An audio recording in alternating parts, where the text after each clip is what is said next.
Good morning. We go to session 28 today.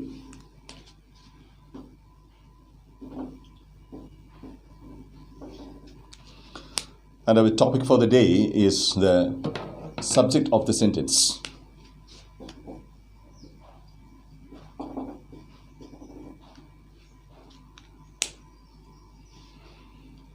We know that a sentence is containing a subject and a predicate. This is fundamental, basic. Okay, but how do we write the subject? ഈ ഒരു വിഷയം നമ്മൾ ഇതിനു മുൻപുള്ള ഒരു വീഡിയോയിൽ explain ചെയ്തതാണ്, പക്ഷേ അതിൻ്റെ ഡീറ്റെയിൽസിലേക്ക് നമ്മൾ പോയിട്ടില്ല. Okay, so now we are going to the details of the subject. Okay, what exactly is a subject and how to decipher the subject correctly. Okay, ഒരു വാചകത്തിലെ കർത്താവ് എന്ന് പറയുന്നത് എന്താണ്? ഈ കർത്താവിനെ നമ്മൾ കൃത്യമായി അടയാളപ്പെടുത്തുന്നത് എങ്ങനെയാണ്? ഈ കർത്താവ് എന്ന് പറയുന്നത് ഈ വാചകത്തെ മുഴുവൻ ഡയറക്റ്റ് ചെയ്യുന്ന, കൺട്രോൾ ചെയ്യുന്ന ഒരു ഏജൻ്റായി മാറുന്നത് എങ്ങനെയാണ് എന്നുള്ളതാണ് പ്രശ്നം. ഓക്കെ, അപ്പോൾ when we try to speak something or when we try to write something, this is the first idea that comes into our mind. Okay, ഒരു വ്യക്തി അല്ലെങ്കിൽ ഒരു ആശയം അല്ലെങ്കിൽ ഒരു സാധനം, ഇതിനെക്കുറിച്ചുള്ള ഒരു ധാരണയോട് കൂടിയാണ് നാം ഒരു സെൻറ്റൻസ് എഴുതാൻ തുടങ്ങുന്നതാണ്. ഓക്കെ, ആ എഴുതാൻ തുടങ്ങുന്ന അല്ലെങ്കിൽ പറയാൻ തുടങ്ങുന്ന, ചിന്തിക്കാൻ തുടങ്ങുന്ന ആ ഒരു ഐഡിയ ആണ് അതിൻ്റെ സബ്ജക്റ്റ് എന്ന് പറയുന്നത്. Okay, but how do we get this idea? ഒരു വാചകം എഴുതാനായി നമുക്കൊരു സബ്ജക്റ്റ് കിട്ടുന്നത് എങ്ങനെയാണ്? ഓക്കെ, അങ്ങനെ ഒരു സബ്ജക്റ്റിനെ നമ്മൾ സെലക്ട് ചെയ്യുന്ന സമയത്ത് എന്തൊക്കെ പരിഗണനകളാണ് നമ്മുടെ മനസ്സിൽ ഉണ്ടായിരിക്കുന്നത്, അല്ലെങ്കിൽ ഏതൊക്കെ പരിഗണനകൾ, ഏതൊക്കെ കൺസിഡറേഷൻസ് ഉണ്ടായാലാണ് കൃത്യമായ ഒരു സബ്ജക്റ്റ് ഒരു സെൻറ്റൻസിൽ ഉപയോഗിക്കാൻ പറ്റുക? This is our problem. Okay, apparently when we try to speak or when we try to write, we are not very sensitive to this. We think that this is happening spontaneously. This is a natural process that we can choose a subject and can go on building the sentence like that. It doesn't happen that way. Okay, നല്ല വാചകങ്ങൾ എഴുതുമ്പോൾ അതിൻ്റെ കർത്താവ് സ്വാഭാവികമായി സംഭവിച്ചുകൊള്ളും. ആ കർത്താവിനെ തുടർന്ന് അതിൻ്റെ കർമ്മം എന്നുള്ള സെൻറ്റൻസിൻ്റെ ബാക്കി ഭാഗം അത് സ്വാഭാവികമായി സംഭവിച്ചുകൊള്ളും എന്നാണ് നമ്മുടെ ഒരു ധാരണ. സത്യത്തിൽ ഇത് സ്വാഭാവികമായി സംഭവിക്കുന്നതല്ല, സ്വാഭാവികമായി സംഭവിക്കുകയുമില്ല. ഓക്കെ, അപ്പോൾ ഈ കർത്താവ് എന്നുള്ളത് അടയാളപ്പെടുത്തുമ്പോൾ തന്നെ നാം അതിൻ്റെ ബാക്കി ഭാഗങ്ങളെക്കുറിച്ച്, ആ സെൻറ്റൻസിൻ്റെ ബാക്കി ഭാഗങ്ങളെക്കുറിച്ച് ചിന്തിച്ച് തീരുമാനിക്കേണ്ടതുണ്ട്. അങ്ങനെ ചിന്തിച്ച് തീരുമാനിച്ച സെൻറ്റൻസസ് ആണ് ഒരു വെൽ ബിൽറ്റ് സെൻറ്റൻസ് എന്ന് നമുക്ക് പറയാവുന്നത്. നന്നായി എഴുതപ്പെട്ട അല്ലെങ്കിൽ നന്നായി പറയപ്പെട്ട ഒരു വാചകം എന്ന് പറയുന്നത് അതിനെയാണ്. ഓക്കെ, അതുകൊണ്ട് ഈ കർത്താവ് എന്നുള്ളത്, സബ്ജക്റ്റ് എന്നുള്ളത് വളരെ ക്രൂഷ്യലാണ്. ഒരു വാചകത്തെ സംബന്ധിച്ചിടത്തോളം നാം ഒരു മുൻപൊരു ക്ലാസ്സിൽ പറഞ്ഞതുപോലെ അതിലെ സബ്ജക്റ്റും അതിലെ വേർബുമാണ് അതിലെ ഏറ്റവും കോറായിട്ടുള്ള ഐഡിയാസ് എന്ന് പറയുന്നത്. അല്ല, സബ്ജക്റ്റ് എന്ന് പറയുന്നത് അതിൻ്റെ കോണ്ടൻറ്റിനെ കുറിച്ചാവുമ്പോൾ അതിലെ വേർബ് എന്ന് പറയുന്നത് ഗ്രാമർ അതിൽ ഇടപെടുന്ന ഏറ്റവും പ്രധാനപ്പെട്ട ഭാഗമാണ്. ഓക്കെ, ആ വാചകത്തിന് ആശയപരമായ ദൃഢത നൽകുന്നത് അതിലെ വേർബ് എന്ന് പറയുന്നതാണ്. ഓക്കെ, അപ്പോൾ അതിൻ്റെ വേർബ് എന്നുള്ളത് പ്രിഡിക്കേറ്റിൻ്റെ ഭാഗമായതുകൊണ്ട് നാം സബ്ജക്റ്റിലെയാണ് നമ്മളിപ്പോൾ ഫോക്കസ് ചെയ്യുന്നത്. Because we are speaking about our content, അതിൻ്റെ ആശയത്തെക്കുറിച്ചാണ് പറയുന്നത്. Okay, let's take this with an example so that you will get to know what we are discussing. Okay, go to an example first.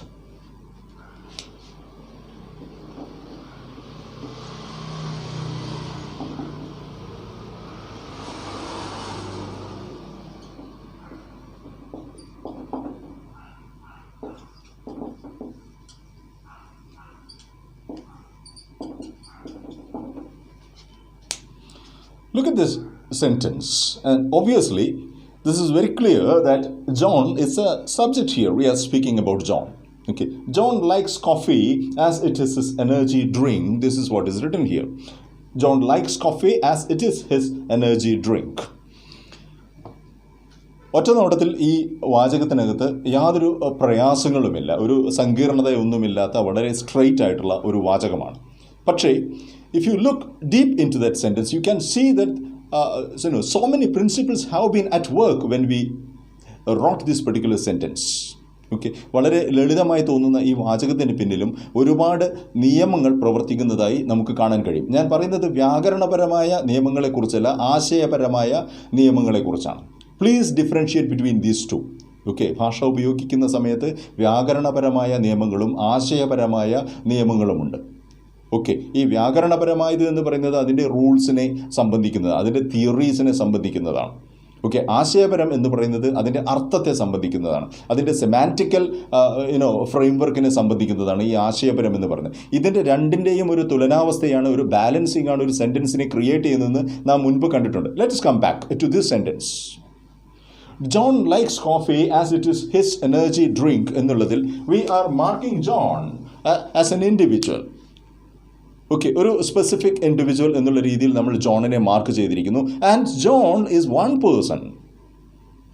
Okay, we say that John is one person and we say that John is a male person.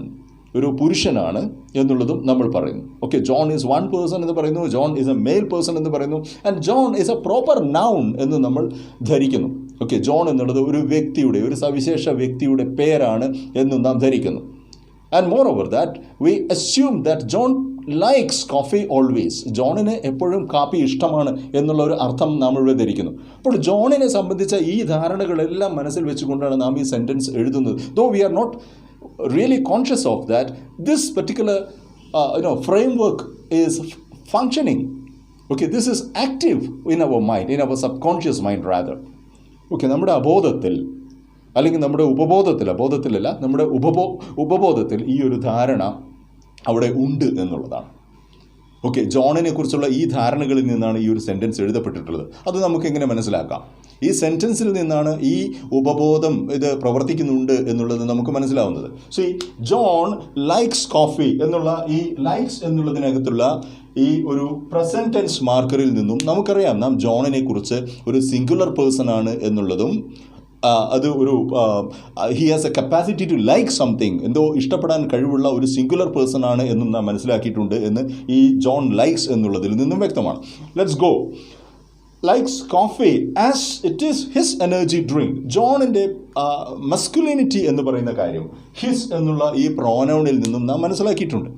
Okay, ഇത് എഴുതുന്നതിന് മുമ്പ് തന്നെ, ഈ sentence എഴുതുന്നതിന് മുമ്പ് I am going to speak something about John and John is a man എന്നുള്ള ധാരണ, അയാളുടെ മസ്കുലിനിറ്റി, അയാളുടെ പൗരുഷം എന്ന് പറയുന്നത് ഈ ഹിസ് എന്ന് യൂസ് ചെയ്യാൻ നാം ധരിച്ചതിൽ നിന്നും നാം അത് മാർക്ക് ചെയ്തിട്ടുണ്ട്. Okay, at the same time John likes coffee as it is his energy drink എന്ന് പറയുന്നതിനകത്ത് ഈ കോഫിയെ നമ്മൾ ഇറ്റ് എന്നുള്ള ഒരു ന്യൂട്രൽ ജെൻഡറാക്കി നമ്മൾ കരുതിയിട്ടുണ്ട്. അതുകൊണ്ട് കോഫി എന്നതും ഇറ്റ് എന്ന പ്രോനൗണുമായി എങ്ങനെയാണ് ബന്ധപ്പെടുന്നതെന്ന് ചോദിച്ചു കഴിഞ്ഞാൽ, ജോണിൽ നിന്നും വ്യതിരിക്തമായി കോഫി എന്നുള്ളത് മസ്കുലിനിറ്റി ഇല്ലാത്ത ഒരു ഒബ്ജക്റ്റ് ആണെന്നും അത് ന്യൂട്രൽ ആണെന്നും, ഓക്കെ, അതിന് ലിംഗഭേദമില്ലാത്ത ഒരു ന്യൂട്രൽ നൗൺ ആണെന്നും മനസ്സിലാക്കിയതുകൊണ്ട് നാം അവിടെ ഇറ്റ് എന്നുള്ള പ്രോനൗൺ ഉപയോഗിക്കുന്നു. ഓക്കെ, അപ്പോൾ ഈ ഒരു വാചകം എഴുതുന്നതിന് പിന്നിൽ ജോണിനെക്കുറിച്ചും നമ്മൾ പറയുന്ന കാര്യത്തെക്കുറിച്ചുമുള്ള ഇത്രയും ധാരണകൾ അടങ്ങിയിട്ടുണ്ട് എന്നുള്ളതാണ്. So what is a conclusion we are reaching at if this is clear? The conclusion is that writing of a subject in a sentence is not a simple affair. ഒരു വാചകത്തിൻ്റെ കർത്താവ് എഴുതുക എന്നുള്ളത് ഒരു സിമ്പിളായ കാര്യമേ അല്ല എന്നുള്ളതാണ്. ഓക്കെ, നാം ബോധപൂർവം ചെയ്യുന്നതല്ലെങ്കിൽ പോലും നമ്മുടെ അബോധ മനസ്സിൽ ഈ ഒരു നമ്മുടെ ഉപബോധ മനസ്സിൽ ഈ ഒരു ധാരണ അവിടെ ഫങ്ഷണലാണ് എന്നാണ് നാം മനസ്സിലാക്കേണ്ടത്. Okay, so what is it? Let us see this.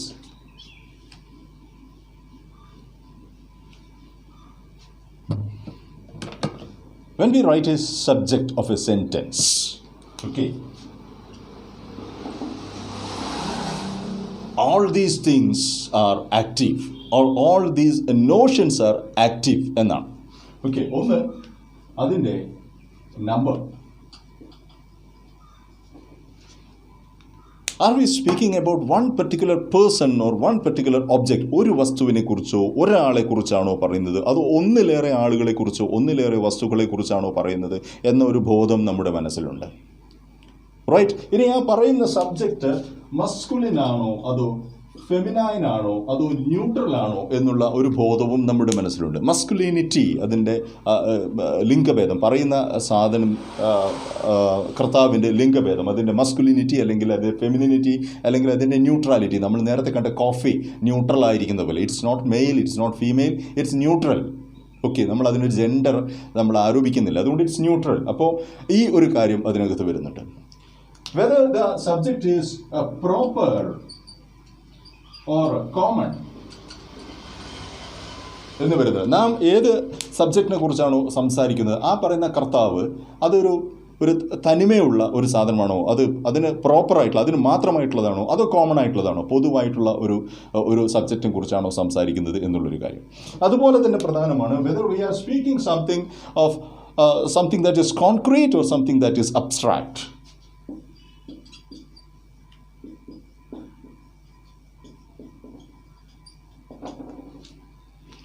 നാം സംസാരിക്കുന്ന കാര്യം യഥാർത്ഥത്തിലുള്ളതാണോ, കോൺക്രീറ്റ് ആണോ, റിയൽ ആണോ, അതോ അമൂർത്തമാണോ, ജസ്റ്റ് ഒരു ആശയം മാത്രമാണോ, അബ്സ്ട്രാക്റ്റ് ആണോ എന്നുള്ളത്.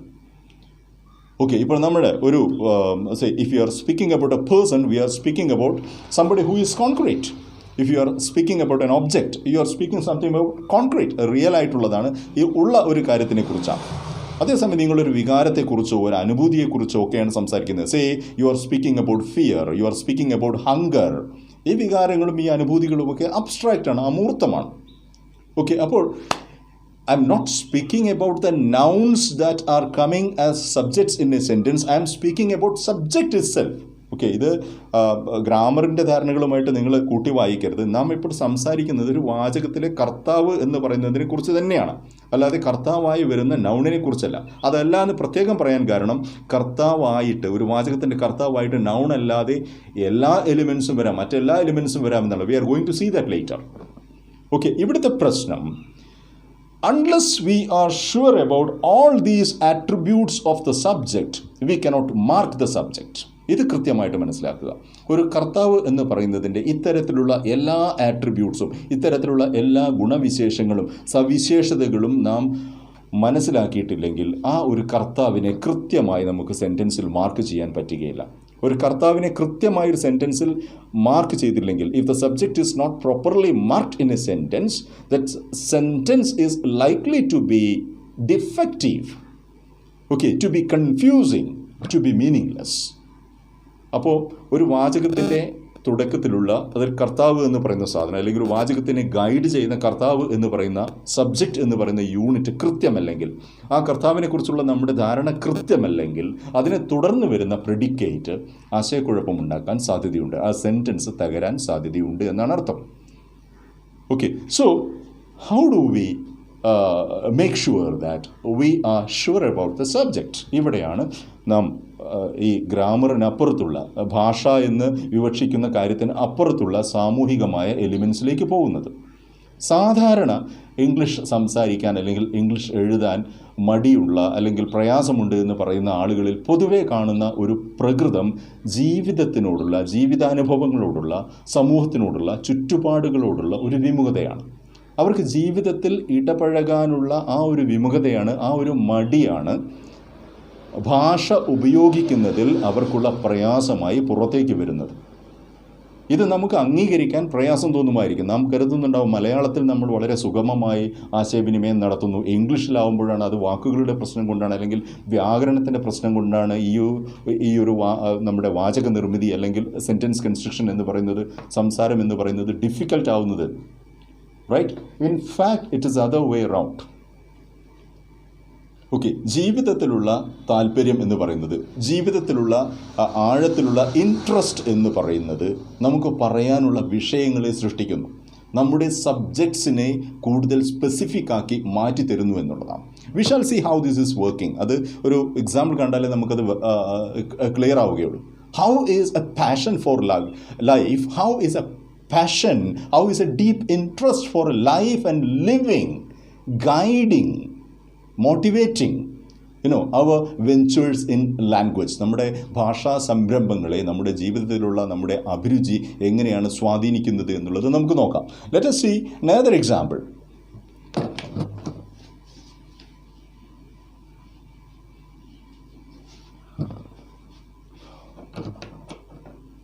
നമ്മളോട് ഒരു അഭിപ്രായം എന്തിനെക്കുറിച്ചെങ്കിലും ചോദിക്കുന്ന സമയത്ത് നമ്മൾ അതിനോട് എങ്ങനെ റെസ്പോണ്ട് ചെയ്യുന്നു എന്ന് നോക്കിയാൽ മതി. Right? Suppose somebody is asking us our opinion about a movie, a film, or our opinion about a dish, a food, or a dress or something like, or a car or something like that. സ്വാഭാവികമായി ഈ ഒരു നിരുന്മേഷവാനായ, energetic ആയിട്ട് ജീവിതത്തിൽ ഇടപഴകാത്ത, അതിനെക്കുറിച്ച് ചിന്തിക്കാത്ത ആളുകളുടെ ഒരു പ്രതികരണം എന്ന് പറയുന്നത് ഒരേ രൂപത്തിലുള്ള പ്രതികരണമായിട്ട് നമുക്ക് കാണാൻ കഴിയും. Okay, Okay, what's your opinion about the movie? Okay, we say it's a nice movie. Okay, what's your opinion about that particular food? It's nice food. Have you something to speak about that particular car? Okay, it's a nice car. What does this signify?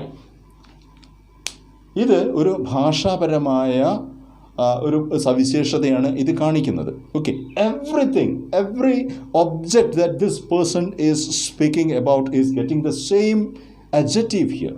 Okay, nice food, nice car, nice person, nice dress, everything is just nice for him. He doesn't take the trouble to decipher what this nicety is. ഈ പറയുന്ന നൈസ്നെസ് എന്താണെന്നുള്ളത് അവിടെ specify ആവാത്തിടത്തോളം കാലം, അല്ലെങ്കിൽ അത് specify ചെയ്യാൻ വിശദീകരിക്കാൻ ഇത് പറയുന്ന ആൾ തയ്യാറാവാത്തിടത്തോളം കാലം അതിൻ്റെ അർത്ഥം ഈ വ്യക്തി ഈ നൈസിറ്റി എന്ന് പറയുന്നത് എന്താണ്, നൈസ്നെസ് എന്നുള്ളത് അയാൾ എക്സ്പീരിയൻസ് ചെയ്തിട്ടില്ല എന്നുള്ളതാണ്. ഇതാണ് ഞാൻ നേരത്തെ പറഞ്ഞത്, ജീവിതത്തിലുള്ള താല്പര്യമില്ലാതെ നമുക്കൊരു സബ്ജക്റ്റിനെ ഡെസിഫർ ചെയ്യാൻ പറ്റുകയില്ല എന്ന് ഞാൻ പറഞ്ഞത്. ഇവിടെ ഇതെല്ലാം ഈ സെൻറ്റൻസിന് പുറകെ വരുന്നതെല്ലാം ഇതിൻ്റെ സബ്ജക്ട്സ് ആയി വരും. If you are going to speak about these things, those things will become the subjects. The movie will become a subject. And what is that extra that you are speaking about that subject? You just say that it's a nice movie. Okay, compare that with the alternative expressions. See?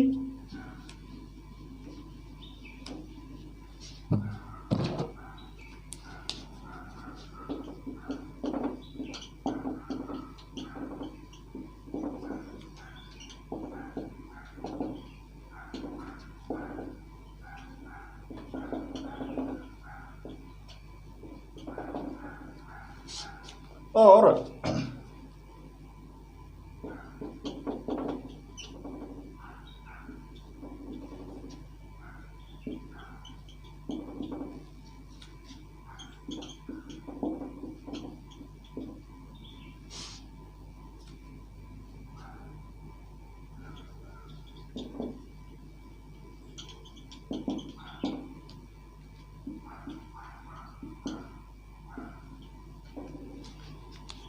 Compare those sentences with these sentences. I can go on adding to this string of adjectives here. ഇവിടെ nice movie എന്നുള്ളതിന് പകരം we go to say it's an action packed, it's a thrilling, it's an exciting movie, right? It's a box office hit, it's a superstar, okay, it's a chartbuster എന്ന് എത്ര addition ആയിട്ട് വേണമെങ്കിലും നമുക്ക് ഈ മൂവിയെക്കുറിച്ച് സംസാരിക്കാം. അത്തരത്തിൽ ഈ മൂവിയെക്കുറിച്ച് ആക്ഷൻ പാക്ഡ്, ത്രില്ലിംഗ്, എക്സൈറ്റിംഗ് എന്നൊക്കെ പറയണമെങ്കിൽ you should have seen the movie, or at least you should have experienced what the movie is about. Or see, instead of saying nice food, if we speak something like it's junk food, it is spicy food, it's tasty food, it's hot food, okay, it's cheap food, it's trendy food, what you are doing is you are specifying the food as well as the experience of eating the food. ആ പ്രത്യേക ഭക്ഷണം ആസ്വദിച്ച ഒരാൾക്ക് മാത്രമേ ആ ഭക്ഷണത്തെക്കുറിച്ച് nice എന്നുള്ളതിലുപരിയായി എന്തെങ്കിലും പറയാൻ പറ്റുകയുള്ളൂ. അപ്പോൾ അവിടെ പ്രശ്നം ഭാഷയുടേതാണോ അയാളുടെ അനുഭവത്തിൻ്റേതാണോ? തീർച്ചയായും അയാളുടെ അനുഭവത്തിൻ്റെയും ആ അനുഭവവുമായിട്ടുള്ള അയാളുടെ പ്രതിപ്രവർത്തനത്തിൻ്റെയും തകരാറ് തന്നെയാണത്. ഇത് ഒരിക്കലും ഭാഷയുടെ, ഇംഗ്ലീഷിൻ്റെയോ മലയാളത്തിൻ്റെയോ ഭാഷാപരമായതോ വ്യാകരണപരമായതോ പദപരമായതോ വൊക്കാബുലറിയുമായി ബന്ധപ്പെട്ട ഒരു പ്രശ്നമേ അല്ല. ഇത് തീർച്ചയായും അയാളുടെ അനുഭവവുമായി ബന്ധപ്പെട്ട ഒരു പ്രശ്നമാണ്. എന്ന് പറഞ്ഞാൽ അനുഭവിക്കാനുള്ള അയാളുടെ സന്നദ്ധതയുമായി ബന്ധപ്പെട്ട ഒരു പ്രശ്നമാണ്. And this can happen only if a person is prepared to undergo the experience. Okay, ജീവിതത്തിനോട് താല്പര്യമുണ്ടാവുകയും ജീവിതത്തിനോട് സജീവമായ ഇഷ്ടമുണ്ടാവുകയും ജീവിതത്തിൻ്റെ അനുഭവങ്ങളെ ഉൾക്കൊള്ളുകയും ഓക്കെ സ്വാംശീകരിക്കുകയും ഇൻറ്റേർണലൈസ് ചെയ്യുന്ന ഒരാൾക്ക് മാത്രമേ ആ അനുഭവങ്ങളെ മാർക്ക് ചെയ്യാൻ ആവശ്യമായ ഭാഷയുടെ ആവശ്യം ഫീൽ ചെയ്യുള്ളൂ. അപ്പോൾ അത്തരത്തിൽ ഫീൽ ചെയ്യാത്ത ഒരാളെ സംബന്ധിച്ചിടത്തോളം ഭാഷ പ്രവർത്തിക്കുന്നില്ലെങ്കിൽ അത് ഭാഷയുടെ തകരാറല്ല, ഓക്കെ, അയാളുടെ ഭാഷാ പഠനത്തിൻ്റെ തകരാറ് പോലുമല്ല.